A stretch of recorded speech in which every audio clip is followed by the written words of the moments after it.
Hello students, last video में मैंने आप लोगों को कुछ क्वेश्चंस दिए थे। मुझे उम्मीद है कि आप लोगों ने वो क्वेश्चंस किए होंगे और अगर उनमें कुछ प्रॉब्लम आई है तो आप मुझे बता सकते हैं और मुझे कांटेक्ट कर सकते हैं मेरे नंबर पे या यही चैनल के माध्यम से। 9627272711 is the WhatsApp number. Again welcome all of you and I am in front of you to explain the next topic of this unit, electrostatics, which is known as electric flux. First of all, we have to know about the flux.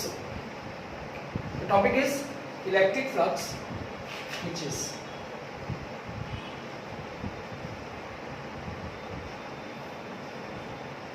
first of all we know about the flux. Sir, what is flux? Well, according to me, flux is something, the amount of anything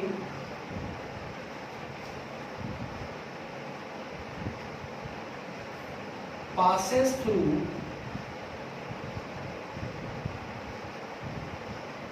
any area. मतलब किसी भी चीज का वो amount जो उसके area से किसी एरिया से पास आउट होकर बाहर निकल जाता है, और this amount of this object, this anything is known as flux. For example, we have water flux. We have a pipe tube having an area and the water is flowing through it. The water comes in 1 second through this area is known as water flux. If we increase its tube area, the water comes like that. Here is it. So this is known as water flux.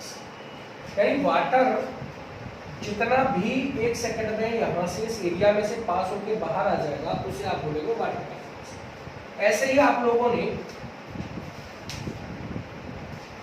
DJ भी से देखे होंगे, और DJ पे आपने देखा होगा light लगी रहती है स्फेरिकल, इसके अंदर बल्ब होता है, वैसे रेड, येलो, ग्रीन, अलग अलग तरीके की लाइटें आती है. सच दैट कुछ इस तरीके से यहाँ तो कुछ लाइट निकल रही है, इधर से कुछ लाइट निकल रही है, अंदर एक सोर्स ऑफ लाइट है, यहाँ अलग होल हुई है, यहाँ से लाइटें निकल रही है. तो the amount of light which comes through that area is known as luminous flux. It is known as luminous flux, या flux of light. Similarly, the amount of electric field lines, या the amount of electric field comes through या passes through an area is known as electric flux.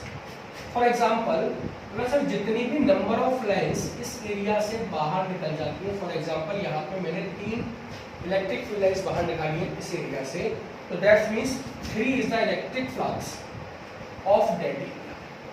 अब अगर ये area just double हो जाए इससे अपनी, तो कितने निकलेंगे? पूरा सर 6 हो जाएंगे. पहले 3 निकल रही थी, तो ठीक है. अब अगर ये ट्रिपल हो जाए तो पूरा सर 18 हो जाएगी. 3 6, 3 3 9 हो जाएंगी, सॉरी 9 हो जाएंगी. तो ठीक है. तो ये जो नंबर ऑफ लाइंस किसी एरिया से बाहर आ रही है particular time, this is known as electric flux, and electric flux is denoted by phi E. So ये क्लियर हुई बात. बोला सर अगर मान लो मैं इसका एरिया 1 मीटर स्क्वायर है और इसका एरिया क्या कर दिया मैंने, डबल 2 मीटर स्क्वायर. अगर मान लो कोई एरिया मेरे पास ऐसा है जिसका अमाउंट है dA और यहाँ से इलेक्ट्रिक फील्ड लाइंस निकल रही है E, तो फिर क्या होना चाहिए? बोला sir phi = E dot dA for the small element area. D for dA for the small element area. It is a vector product of electric field intensity and the area element. To find out the whole area, we has a integration of closed surface. This is different from the integration at closed surface. This is here. Electric flux is given by integration of closed surface E dot dA. It is the electric flux. This is the definition. And definition is what? तो sir simple define कर देंगे. The number of electric field lines passes through an area is called electric flux. क्या बोलते हैं आप उसे? Electric flux. The number of electric field lines passes through an area is called electric flux. Electric flux को एक और scientist हुए, उन्होंने भी बताया अपने टर्म्स में, which is known as Gauss, and he gives a law which is known as Gauss law.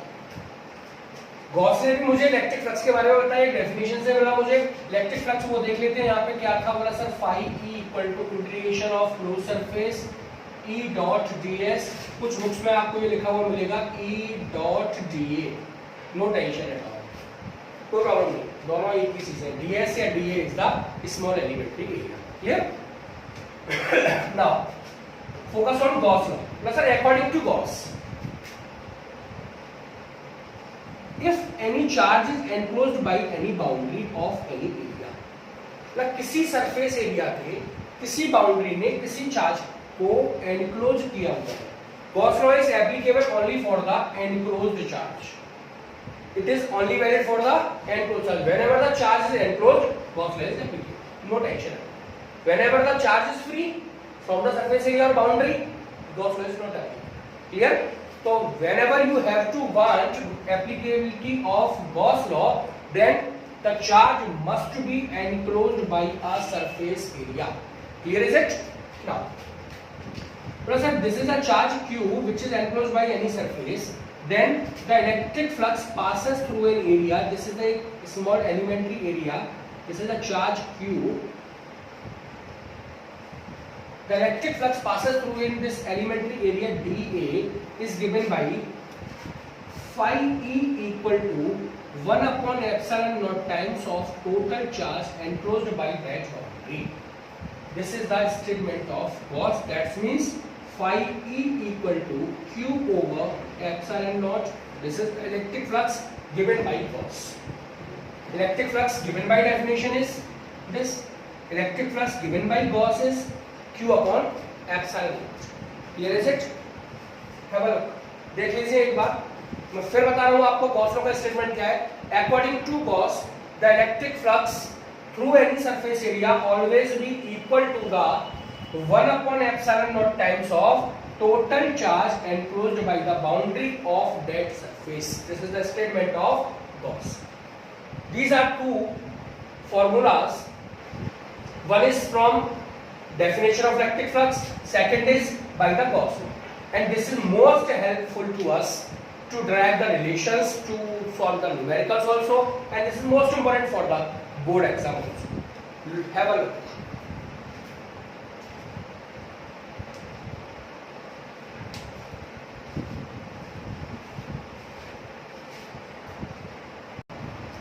हम लोगों ने जान लिया कि इलेक्ट्रिक फ्लक्स क्या होता है डेफिनेशन से और बाई गॉस लॉ। इतना करने के बाद कुछ न्यूमेरिकल्स हैं इलेक्ट्रिक फ्लक्स में जो आप देख सकते हैं इजीली, और बहुत अच्छे न्यूमेरिकल हैं, एग्जाम में आ भी चुके हैं कई बार। जैसे फॉर एग्जांपल फर्स्ट क्वेश्चन में देखता हूँ इलेक्ट्रिक फ्लक्स का। Plus sir question is this something, a charge Q is placed at the centre of A cube of side A. Side of cube is A and there is a charge. What is the electric flux coming throughout it? तो इससे निकलने वाला electric flux निकालिए। Also second question is this, what is the electric flux coming through one face of this cube? मैंने कहा ठीक है, इस टोटल बाउंड्री में क्यूब में कितना चार्ज है, बोला सर क्यूब। तो मैंने कहा भाई फ्लक्स होना चाहिए पूरे क्यूब से निकलने वाला phi equal to Q over epsilon naught according to Gauss। बोला सर आपने गॉस का यूज किया, मेरे पास दो फॉर्मूले थे, बोला सर एक तो था डेफिनेशन से और एक था गॉस लॉ से, तो आपने केवल गॉस लॉ को क्यों यूज किया। मैंने कहा whenever the area and electric field is given, then we use definition of electric flux. Whenever the charge is given, and बोला सर एरिया भी निकाल सकते हैं लेकिन there is no electric field, area निकाल सकते हैं आप साइड ए से लेकिन इलेक्ट्रिक फील्ड नहीं है आपके पास। और we required in the definition phi E equal to integration of closed surface E dot dA। Areal vector की डायरेक्शन चाहिए, एरिया चाहिए और इलेक्ट्रिक फील्ड चाहिए। यहाँ जो एरिया है ना, this is known as areal vector. We have to find out the direction of area, that's why area is a tensor quantity, it is not a scalar, not a vector quantity. For example मैं आपको भी करके दिखा देता हूँ। बोला sir ये area है, इसकी डायरेक्शन कैसे निकालनी पड़ेगी आपको एरिया वेक्टर की? उनका this is the perpendicular, this is the direction of area. बोला सर ये ऐसे हो जाए तो draw the perpendicular from outside, बाहर से परपेंडिकुलर डाल दीजिए आप एरिया पे, वही क्या होगा डायरेक्शन ऑफ एरिया होगी, and this is the direction of areal vector. अगर ये ऐसे हो जाए तो ये हो जाएगी, तो ठीक है। ऐसे ऐसे कैसे भी हो 90 डिग्री पे आप परपेंडिकुलर डाल दीजिए, this is the areal vector. Clear? तो ठीक, तो ये रिमूव हुआ। तो आपको न्यूमेरिकल करने के लिए क्या चाहिए था? बोला सर क्यू चाहिए था, क्यू आ गया, 1/ε0 उसका होता है, गॉस ने बताया था फाइंड करना। बोला लेकिन सर फेस से पहला आंसर तो ये निकाला है, दूसरा आंसर मतलब दूसरा आंसर भी निकाल देंगे। एक फेस से how many faces are there? 6 faces are there, so the 5 dash e equal to q upon पूरे 6 से मिला के कितना निकल रहा था? q अपॉन एप्सिलॉन, 1 से कितना निकलेगा? बोला sir divide by 6, q upon 6 epsilon, that's it, it is answer. ये पहली प्रॉब्लम, बहुत ही अच्छी प्रॉब्लम। एक और देखते हैं दूसरी प्रॉब्लम। बोला सर अब इस बार क्या किया उसने चार्ज को? बोला पहले तो सेंटर पे था, मैंने कहा ठीक है भाई। बोला सर अगर ये चार्ज सेंटर के बजाय, मैंने कहा हाँ जी, बोला सर ये सेंटर के बजाय ये चार्ज आ जाता है आपका एक कॉर्नर पे, बोला सर अब क्या होगा? फ्लक्स। मैंने कहा कोई दिक्कत नहीं, निकाल देंगे। मैंने कहा गॉस को एप्लीकेबल करने के लिए, अप्लाई करने के लिए मेरे पास क्या होना चाहिए? बोला sir the charge must be enclosed. Gauss is applied only when the charge is enclosed by the boundary of surface area. So this charge is enclosed or not? So sir this is not the enclosed. This is not enclosed. तो sir enclosed नहीं है, तो मैंने कहा फिर इसको enclosed करें। तो कैसे कर पाएंगे आप enclosed? मैंने कहा एक क्यूब आप यहाँ मान लीजिए, एक क्यूब चार्ज रखा हुआ, दूसरा क्यूब, दो हो गए। एक इधर मानना पड़ेगा आपको, एक इसके पीछे भी मानना पड़ेगा, जिससे ये चार्ज कहाँ आ जाएगा? सेंटर पे। ये चार्ज सेंटर पे कब आएगा? बोला सर यहाँ 4 क्यूब आपको मानने पड़ेंगे इसी क्यूब के पहले। 1 cube, second cube, charges there, third and fourth, ये आ गया। बोला सर लेकिन एनक्लोज नहीं हुआ, तो मैंने कहा 4 ऊपर और मान लीजिए, इन चारों के कितने क्यूब हो गए टोटल? बोला सर 4 नीचे थे, 4 ऊपर थे, टोटल कितने हो गए? 8। तो उन 8 से निकलने वाला फ्लक्स कितना होगा? 5e equal to q upon epsilon not, क्योंकि अब तो मेरी प्रॉब्लम यही वाली बन गई ना, तो सेंटर पे चार्ज आ गया, 8 क्यूब के यहाँ चार्ज, तो ठीक है। लेकिन बोला सर आपसे उसने ये थोड़ा पूछा था कि 8 से कितना निकल रहा है, आपसे पूछा था कि इस क्यूब से कितना निकल रहा है। मैंने निकाल देंगे ना, है ना, कमाल रखकर। मैंने कहा 8 क्यूब से निकलने वाला कितना? q upon epsilon not. 1 cube से निकलने वाला कितना? मतलब 5e equal to q upon 8 epsilon not. ना बिल्कुल। बोला सर एक क्वेरी और बता दो, मैंने बिल्कुल बता देंगे भाई। बोला सर अगर इसकी एक फेस से पूछ रहा होता तो कितना होता? मैंने कमाल है, कर देंगे। 5e इक्वल टू कितने फेसेस इसके? बोला 6, एक से कितना निकला? इतना। बोला ठीक है 48 टेंशन है। क्लियर?